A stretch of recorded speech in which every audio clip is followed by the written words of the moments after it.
All right. Hello, y'all. Um, Welcome to this Pathways to Leadership. As Harper said, my name is Justin. My current position here on campus is the director of the Muir College Center. For those of you familiar with campus, you may be more familiar with its more common name of MOM, the middle of Muir. So that is my current position. And so I've been doing this for I'll give you all a little bit of an introduction before we jump into it. I've been here at Muir for 7 years now. Running the college center, amongst other things. I'm part of the student affairs team, advise student organizations. I'm pretty lucky. The orgs I get to advise are very affinity based. So we have like the gourmet mirror and I looked out my window because the garden club plants that's out there, mirror croquet team, um, and a couple others. Anyway, so been here at Muir, running the Muir College Center. And in most years, that involves a bunch of different lounges and study lounges, and overseeing a staff of students who really run this space. So I get to serve as the director of that. Prior to that, I was over at Marshall College. And I will, in a little bit, we may find out what colleges y'all are from. I know this is, Muir's Pathway to Leadership, but at the same time, folks from across campus can attend these. And so before that, I was over at Marshall College, and I'd done a host of jobs over there. I'd started as a program assistant. My background is in marketing and graphic design.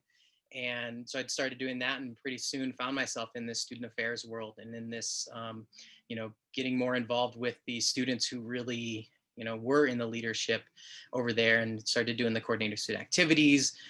And for a time was the assistant dean over there. And in that time, that was where I really was introduced to this social change model.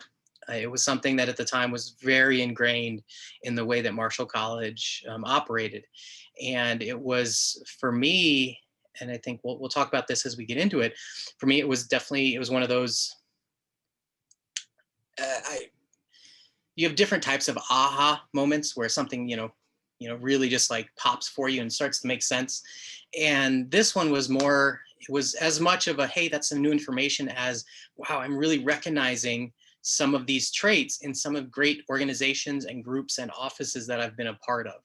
And so that was a big part of it for me. And so this social change model of leadership, it was developed. It's a UC Regent copyrighted thing, if you will, up at UCLA. They've got the Higher Education Research Institute up there. And, they really, it's a change model that is much broader than higher education, is much broader than you being a student, but it was built out of recognizing, how these organizational structures work within higher education and within the structures that you all have as being leaders. And I'm even, we'll get into it, but saying that being leaders, it's not about a title or, and we'll get into that. But as the blurb saw, hopefully, that when you were signing up for this, that really we're looking at building leadership skills. It's not just about what you can put on your resume. All of these things are great for the resume. As you move into the next stage of your life, they're going to be looking back and saying, oh, so you were a part of a leadership series. And those are great for that, or you were involved in leadership. But it's really, the social change model is a means to impact the world around us. So again, reading from the blurb that y'all had, and that it incorporates group, societal, and individual values in a purposeful and collaborative process. You're going to hear these words a lot because they are core to what we're going to be talking about today. Again, this group, societal, and individual values, and then a collaborative process. And the hope is that as we talk through this today, some of it's going to feel very familiar. Like I said, you're going to start to hear traits that you've recognized in good organizations. And some of it will just kind of start to piece together, oh, these pieces are really what make up a model and help me examine the way that we do things for a greater effect towards being a driving force for positive change. So one of the big things that we are going to be talking about today as we get into this too is the need for some self-examination and some honesty. I'm not suggesting anyone overshare, but I do want to do some quick breakouts here. It looks like we're probably going to have about 5 groups of 4 folks. And go ahead, once more, reiterate, just like as we're going through this, because there's going to be some more discussion at the end, thinking through, like, if it helps you to take notes or something, but like as you're hearing this, what sounds familiar? What traits have you noticed in some of these, maybe it was a group project you were part of, maybe it was, you've worked in, just some of the jobs that you'd had or have now where you're working in an office or some sort of space where there are other people, and you recognize that, oh, that's something that we did, in offices and groups, and just kind of keep those things in mind as we go, because one of the best ways to really turn this from just something that I'm spouting and that somebody's theory, is to really find those applicable points, and it's just going to be helpful for us. So first off, I do want to. So we're going to jump in and just start defining a few of the things, and a lot of what I'm going to be sharing today is coming from that single source. This the social change model of leadership. And so, as we're going through this, if this is something that interests you, I'll share some links later to the actual source material. And just today is really meant as an introduction and start to, again, see a different way to vision leadership. And so we want to start with the what is meant by social change. And really, when you're looking at social change, you're addressing the root causes of a problem. And really, to understand how to create social change, you really must be able to identify that root cause, the what is at the root of what's actually going on, not just looking at symptoms, but really what is the cause of it. This is something, if it's, it's grown pretty large now, but change.org, now everybody just clicks to sign a petition and whatnot. But if you look at the model that change.org had adopted when they first started, and they still do this, is they look at small winnable battles. They understand that, there's a big problem in the floral industry, that, just the chemicals that people who pick flowers have to wade through daily, and some of the back pains of leaning over and all these sort of things. And that really, sourcing, making sure that sourcing is coming from fair trade. And they get down, they say, well, if we can, start to deal with that root cause, that it really, the workers who are picking this and the conditions need to be better, how can we start to solve that? And so they dig down and they look at these small winnable battles, and they say, well, the bigger picture of what we're looking at might be, floral industry everywhere, but really let's identify the root cause so that we can start coming up with some strategies to affect that and to, if you will, chip away with that. So again, we want to be able to first address the root cause. And I'm not going to go on this one too long, but this is also what starts to, this isn't to say that philanthropy is bad, but philanthropy is a Band-Aid. And when you really want to start working towards social change, you have to identify the root cause and understand not just what the social justice issue might be, but what really is the cause of it, and starting to dig towards that. That it's great to be able to, drop into a neighborhood and help them out and do some community service, but the social change model starts moving you more towards the idea of service learning, where you're understanding what is the root cause and how are your actions being a part of that. So the second, what is meant by social change, is that it's collaborative. That as much as, there's this, big man theory of history saying this one person made all these changes, we have some very vaulted characters out there. I mean, we just celebrated Dr. Martin Luther King Jr. Day. He's definitely a vaulted character and he did a lot.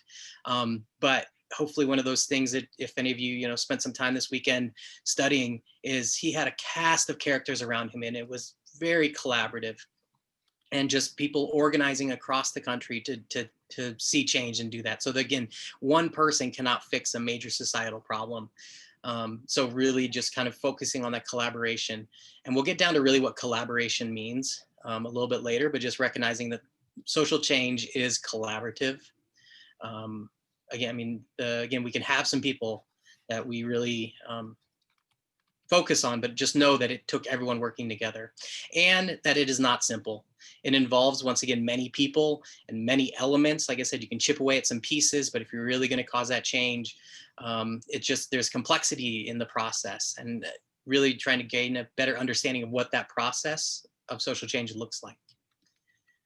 And this next one might be another one that you've heard, depending on what your experiences are. But like I said, we're just going to dig through this. This is 101. And so hopefully, if you're coming into this having heard some of this already, that's great. We're going to strengthen it. We're going to rely on you later to help us come up with some great examples. But this is the why to get involved in social change, and that there are various reasons, and none of them are better or worse than the others, because they are all a part of this process, and knowing that we need different people with different perspectives and different reasonings. And so you've got that first one where it's a personal connection to the problem. You know, a lot of the reasons people get involved in social change is because they're directly affected or they've experienced some marginality. And so, you know, when you think about that, you know, some of this may be, you know, so I have a foster brother. And so the foster care system is something that, or I should say I have an adoptive brother. And so the foster care system is something that I greatly care about because of a personal connection, you know, and because that's a part of who I am, it's tough to extricate to say, would I care in the same way? I don't know, but I do care because of this personal connection to the problem. You know, a lot of people try and fault, you know, we'll say celebrities, when all of a sudden they care about a problem because it affects them personally. And rather than focus on, oh, well, you only care now because it affects you, just recognize it affects them, they care, and we can care, and we can be a part of the social change. And that it's, again, not bad to have a personal connection to the problem as a reason to solve it. It's just one of the whys you may get involved. So another why is a connection to others. Many of you probably seen that as you engage in social change, you start to see a connection to others through that act of selflessness, that through those acts and through these things, that connection of others begins to grow, and that you know, that shared experience. Again, I can't see everyone in the view that I have right now, but you know, how many of you have been a part of some sort of service learning project, or even just a group project where you, again, had worked together for some piece of social change? It could be in any number of things. And you really, what you got out of it was that connection to others. And you've now found that those are folks that you can count on for other things as you move forward, as you chip away from this. Another why is the interconnectedness of community problems. So often you see the problems that you face as connected to the problems of other people, and you choose to engage in social change for this reason. So my problem is connected to your problem, and by working together, we have this interconnectedness that really is going to hopefully even give us a new perspective on how we can tackle this sort of thing. You know, too often, you know, if you look at certain, you know, nonprofit realms, things are so siloed of this is my cause and this is my cause, when you see just the interconnectedness of this. And you've seen, I mean, for so many, I won't even say if you've been paying attention, because it's affecting all of us, but you look at, you know, the past year as we're at, or you look at the protests that happened over the summer, you know, that groups coming together to protest police violence, to protest so many of these different things and demand social change. They recognize that, you know, your problem is not my problem, but not yet. So, you know, I'm sorry, I'm going to mess up this quote, but that quote of, you know, first they came for the fill in the blank and I said nothing. And then they came for the blank and I said nothing.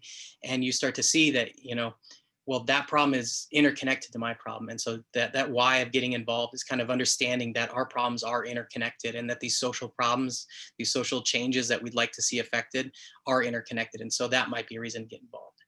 And lastly, and again, there's no level of why or no ranking of the whys, but the satisfaction derived from making a difference.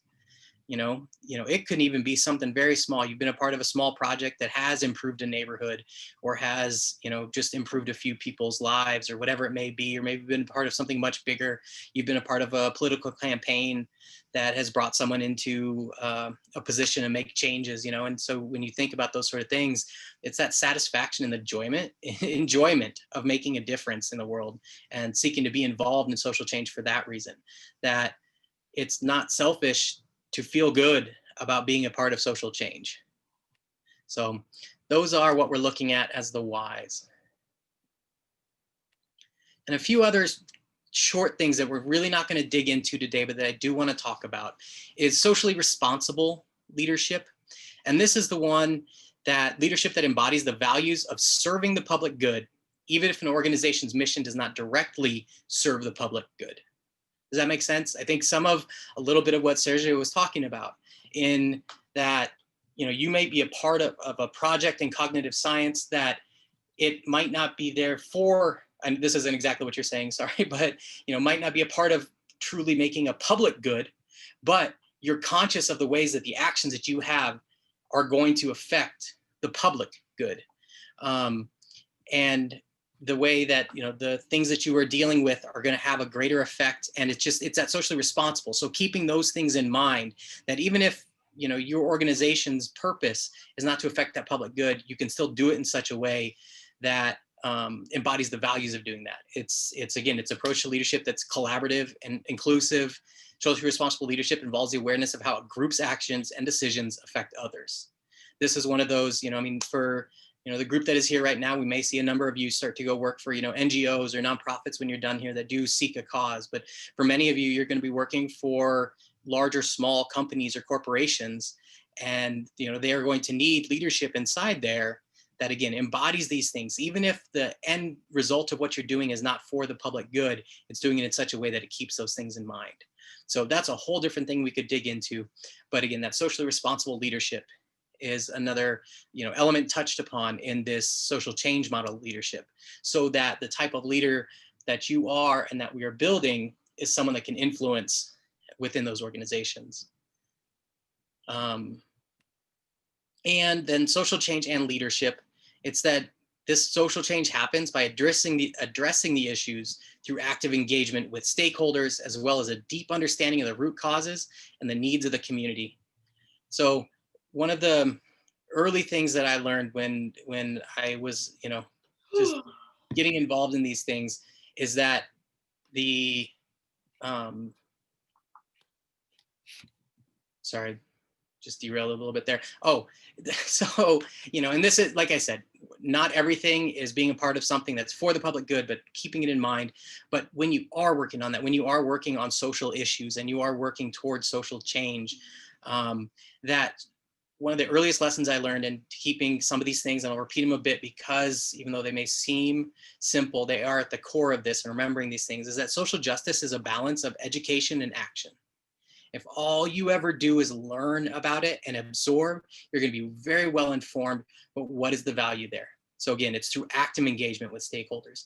But if all you're doing is just running out there and believing you're fixing a thing, but you haven't taken the time to understand the root cause, to get a deep understanding of the needs of the community that you're trying to serve, to really understand what's, you know, what is there, that education piece, if you're only pursuing the action, it's not going to cause lasting change, and there's a part of that that could even be causing harm. And so this social change and leadership is this commitment to continually educating and yourself and those around you and being a part of that, and then also doing something. So it's this active piece of it.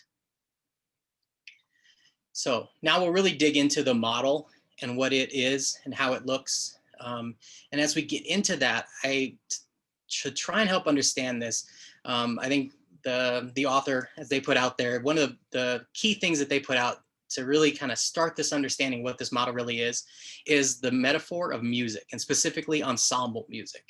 So I got to imagine if most, you know, for so many of you, you know, maybe in 5th grade, they made you play in band, or they made you play in orchestra. And then, you know, for some of you, you stuck with it and you loved it, or you're just an appreciator of music. You know, it could be any sorts of style, you know, there's classical, jazz, all these sort of things. And really, when you think about that, music, especially ensemble music, is this perfect coalescing of individual and collaborative, where both are so important and so needed for the end product. That the very essence of beautiful music is that it simultaneously combines all those unique different sounds. You know, for those who maybe love symphonic music, you know, you maybe have heard, you know, a quintet play. And so you've got a couple different instruments, and they make some great music by each individually knowing their pieces and then playing together. But if we think about even a larger one, like the number of violins in a violin section is so big, because each violin makes a slightly different sound, and that sound contributes to the whole. But again, getting back to this concept of individual and collaborative, is that everyone in that group needs to know their part, needs to know their instrument, and they need to know those things well for the bigger piece to be able to work, you know. And so it's not just classical, you know, there's classical, and you've seen that, and it's can often be structured, and it's about these bigger sounds and these harmonies and these things that are built. And then you got jazz, which is much more of like a democratic music, where each person gets a solo and they get, you know, they play their piece, but still it comes down to the individual and the collaborative. You know, even in rock, you know, you've got, why was a band need two guitarists playing the same thing? But they do, because though both of those guitarists are bringing something different. It could be in their equipment, it could be in their personal style, and they do that stuff. And so really, when you think about building this sound, to be able to have an ensemble work well, they need to have a common purpose. You know, if everybody shows up to play a different style of music, I mean, there is some stuff that exists like that. If you like Philip Glass, it seems like there's probably like 6 different types of music going on. But in general, you've got this common purpose. And so everybody's coming together saying, we're going to play this type of music or this piece of music. And then you start to get down to the individual, and it comes down to this technical competence, you know, and being able to play your instrument and play it well. And then there's self-knowledge. And so not only having the technical knowledge to know that, but to be able to understand yourself and what is the part that you're playing, you know, what part do you play in this group? And then you start to move back beyond that and you say, okay, well, you're understanding the others and you understand what their parts are. You know, for anybody who has played, you kind of understand that you need to know when other people enter in. And so you may be even counting where your piece comes in on what note, but you're still listening for a cue from someone else. And you're then using that feedback, you know, as you're practicing or even as you're playing, and hearing how they played is going to impact what you do. And so it's a mean of enhancing self-knowledge, is that, you know, you've got that conductor that's telling you how to play this piece, or you got the other bandmate who's telling you, hey, that sounded good, but I think we need to go this way. And so you get this feedback as a means of self-knowledge. To be in these groups, you have to be able to listen. And you need to be able to like truly hear from other folks and what they're playing to be able to make your place better. And then you need to be able to step back and understand, have a sense of the whole, and really understand what is my piece in this whole and what is the whole piece trying to sound like. And then lastly, and this is obviously an important one, is that there needs to be a respect. You know, bands break up when they lose respect for each other. You know, when they no longer recognize the key role that each person in this group plays, and they lose that respect, and that dissolves, and they can no longer make that beautiful music that they did together. So I think you can obviously tell from that, like you know, the metaphor, it's fairly, you know, aligns with the stuff that we're about to talk about. But just kind of as we're going through this, again, if you haven't been a part of a group that's, you know, engaged in social change, you can hopefully at least start thinking in terms of music and the way that an individual and the group collaborate, and what they keep in mind and how they get better, and what they're really trying to achieve. And so the key piece that, quite honestly, if you only take one thing away from this today, is that in the social change model, leadership is a process rather than a position. Process rather than a position. Often in hierarchical leadership, it's all about that position. It's all about, you know, who is at the top of the food chain, who's the CEO, who's the president, who's the chair, and then you start breaking down from there. And it's like, well, this is your position. You are a leader because you have this position, and that is what makes you a leader. But in the social change model, leadership is viewed as a process rather than a position. It's an evolutional process. And so it is such that there's a framework for collaboration, framework for being dynamic. Again, that's something that doesn't change when you think of dynamic. And, you know, static being the opposite, this is dynamic, and it's interconnected. Again, there's no way that this is gonna not operate without the interconnectedness of others. So again, it's a framework, it's an evolutional process, and we're gonna go through, and there's 7 C's that we're gonna go through because everybody loves, you know, I mean, there's always the 4 P's of marketing. There's always, you know, there's some number of some letter that's going to outline a model of something. And for us today, it's the 7 C's. But the 8th C, the one that they used to say is unwritten, but everybody kind of throws it in the middle of the model right now, is change. And so it's inherent throughout the model. And we'll talk about that as we get into it. But it's the fact that everything is changing, constantly changing, as the individual interacts with the group, interacts with society, interacts with the individual, that each piece of that, as we're going through this, there's always change. And that's why we can say that this is a process, not a position. If you're willing to get into a position just to sit there and stagnate, well, we just don't want that. That's not the model that we're going for today.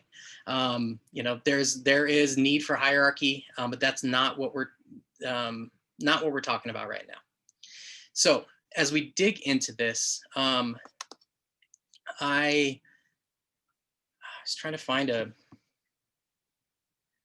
better photo, but the only one I have is very pixelated. So I don't know if that's going to help, but I'm going to try sharing my screen real quick, just because this way you can look at this instead of me as we go through. But it is sorry. As I said, it's very pixelated, because I found this on a UCSD website. I should have recreated it. I'm sorry. But anyway, so this is our model, so that you can actually view it and understand as we go through this, how these things interact. And I'll dig into each of them, but hopefully if everyone can't see all the words, you've got these 3 different bubbles. You've got the individual values, you've got the group values, and then you've got the societal / community values. And if you notice, the arrows of each of those go back and forth. As we said, this is an evolutional process, and it's always about change. And so it's the way that the individual values interact with the group. And, so that would be, if they're going, sorry, there's normally a letter A there, but the way that the individual interacts with the group, and that is not independent then of the way that the group then feeds into the individual and informs the individual. And same thing, we've got the group that feeds into societal, and so the group's impact on society, society's impact back on the person. And so you can see that all of these, there's a lot of triangle models out there, and that's the one that we're using here. And so I want to start us with individual values. I said before, when I was over at Marshall, we had a leadership program similar to Pathways to Leadership.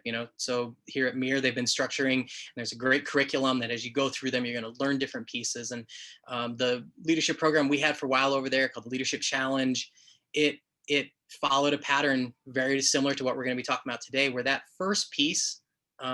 Again, you can start anywhere in here, and society and groups exist without you, but we're going to focus first here on the individual, because so much of being a part of this work requires for you as the individual to recognize these pieces and to recognize the process and to be able to be open, to change. So these individual values are the personal reflections for the purpose of a better group and a better social level of leadership. So again, you see those arrows. So the reason we want to focus on this is because we want the individual to have an impact on the group. We want the individual to have an impact on societal and community values. And so that first one, that consciousness of self, to give the quote that the author uses is, if folks are familiar with Lao Tzu, Lao Tzu says, "One who knows others is wise. One who knows oneself is enlightened." Again, one who knows others is wise. One who knows oneself is enlightened. And that's really this consciousness of self. It's your own self-awareness. It's shaped in part by the influence of others. Again, that arrow coming back from the group. But it also means being aware of the beliefs, the values, the attitudes, and the emotions that motivate you, motivate the individual to take action. And so it takes assessment to really understand what are your beliefs and your values and your attitudes, knowing that you have those and that those are a part of you, and those are not, again, this should be a dynamic process. So you should have convictions, but understanding that your beliefs and values and attitudes, those are yours, but how are they in service of the group, or how are they in service of society? So this consciousness of self is really just taking time to understand yourself. So I will pause real quick and just say, we're not going to dig tons ways into these. Each one of these bullet points, I mean, this could be a 10-week quarter class, so it's really about introducing the concept. And then hopefully, if this is something that interests you, taking the time to work through these for yourself and for the groups that you're a part of and the things that you want to do. So consciousness of self, again, is aware of your beliefs, your values, your attitudes, and the emotions that motivate you to take action. Congruence is then fostering the trust with the group and with society through authenticity. Congruence, some folks could use the word integrity. The fact that this is acting in accordance with one's own values, refers to thinking and feeling and behaving with consistency, it's being genuine, it's being authentic, it's being honest. One of the concepts I threw out there at the very beginning when y'all were saying, why'd you show up? And it's okay to say, it seemed like an okay thing to do, but at least you're being honest with that if that's where your actions are coming from. And congruent persons are those whose actions are consistent with their deeply held beliefs and convictions. And clearly, personal congruence and consciousness of self are interdependent. If you know yourself, you're going to know if your actions are meeting those things. And for any of our psychology majors, or probably even our cog sci and all those sort of things, like when congruence, the opposite of congruence is dissonance, when your actions are out of line with your thoughts and beliefs. And so this congruence and understanding that this is one of the individual values is making sure that those line up. Carl Rogers, again, for any of the psychology majors, if you know Carl Rogers, the quote from him is, "What I am is good enough if I can just be it." So again, understanding what I am is good enough if I can just be it. That's Carl Rogers. So then the last individual value is commitment. And so it's that sense of responsibility as determined by your own passion and investment. Like, what are you feeling? It's that sense of responsibility. It's the mental energy that motivates you to serve, that drives the collective effort. Commitment implies passion, intensity, and duration.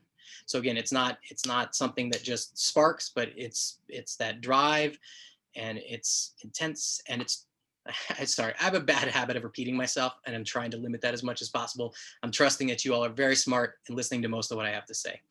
So I'll try not to repeat as much, but it's directed towards both the group activity as well as the intended outcomes. So again, this commitment, as it sees towards the group or as it sees towards society, that's where you start to see that towards those intended outcomes. Without commitment, knowledge of self is of little value. As we touched on before, if you just, it's great to get to know yourself, but if you're not going to commit to move those things into action, what's it really worth?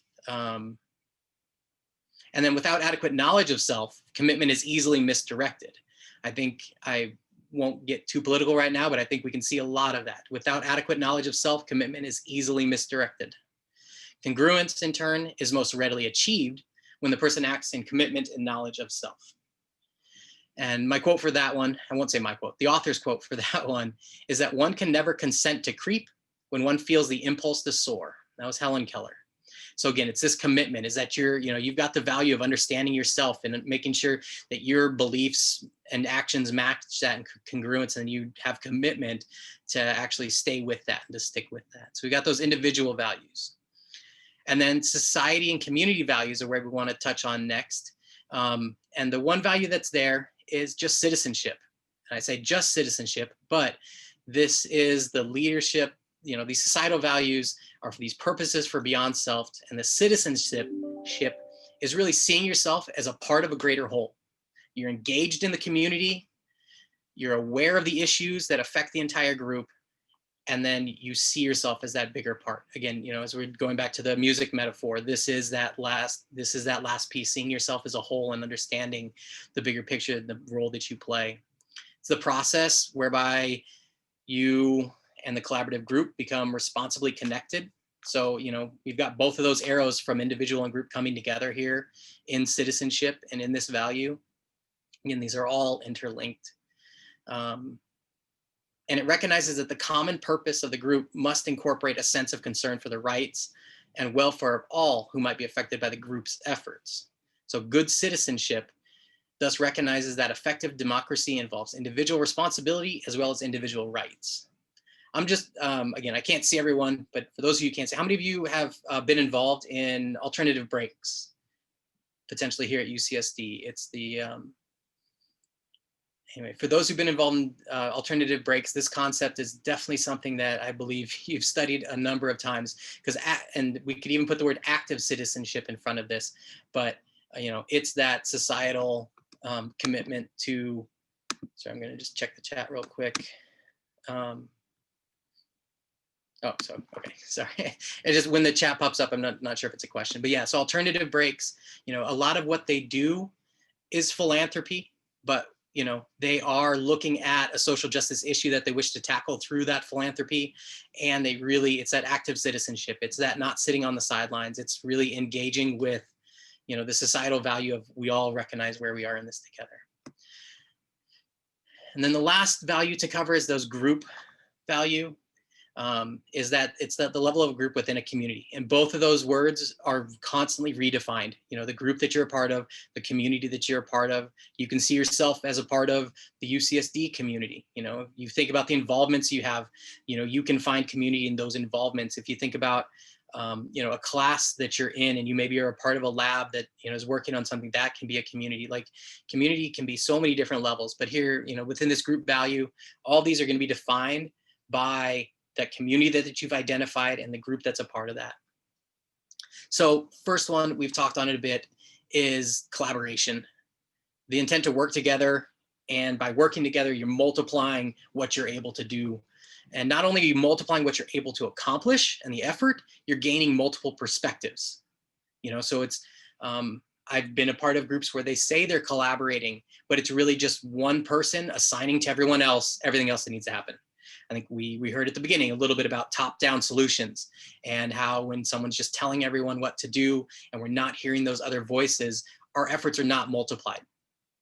You know, there's extra things that might be able to get done, but we're not really multiplying it until we really find this collaboration. You know, it's working in a common effort. And really, it's the cornerstone value of this group leadership effort because it empowers self and it empowers others, because everybody understands, you know, through the trust that they have, how they are working together to, you know, collaboration empowers each individual also to when there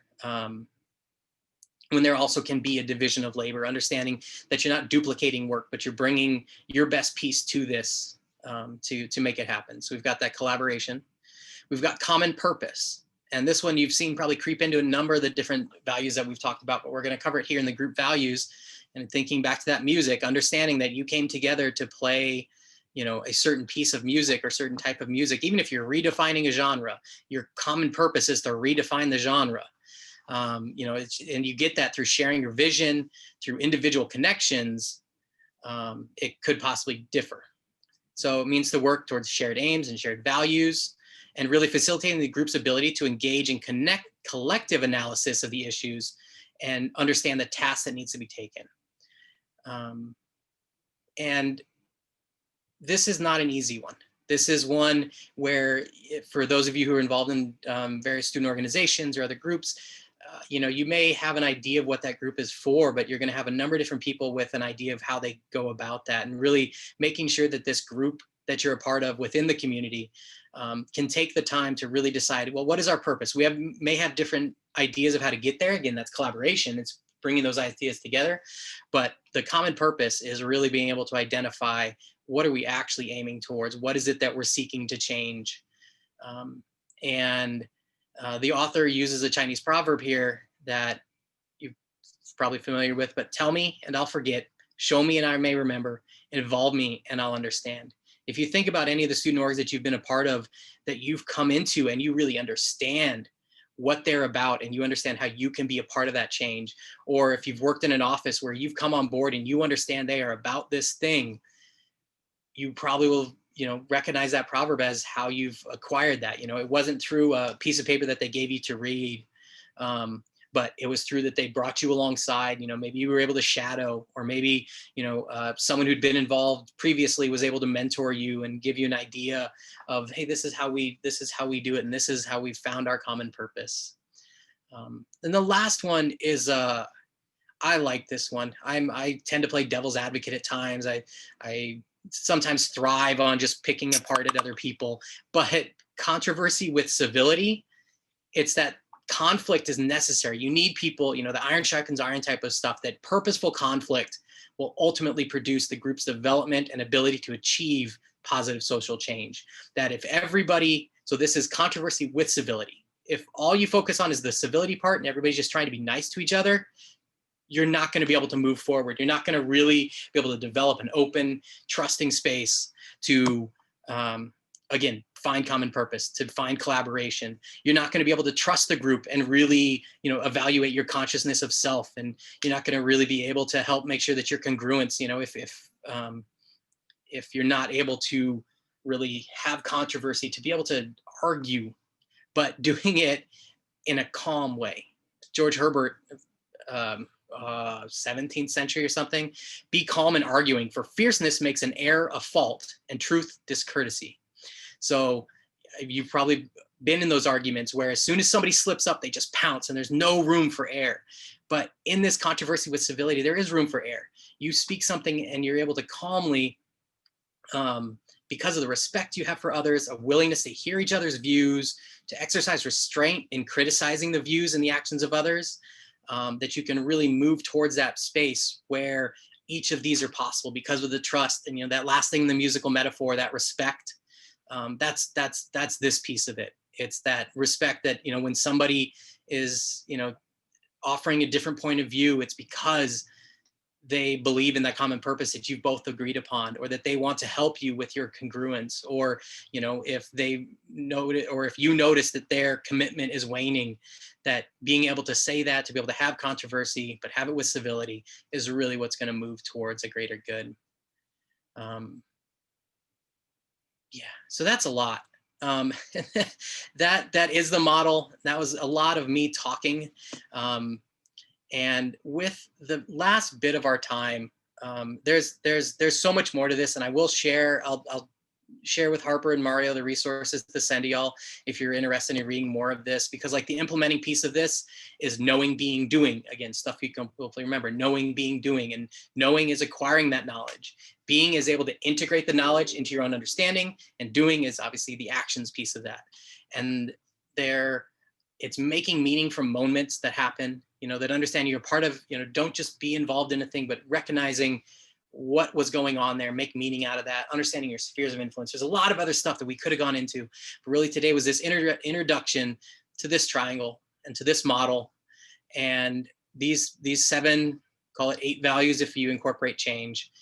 And so just here with our last little bit of time, I'm going to go for one more breakout room, and because we're not going to necessarily have time for questions today, it could be a chance to just say what questions came up, and please email those to me later. Email those to Mario or Harper later. We can work on this. But really, in this time, I started off with saying, see what if this seems familiar.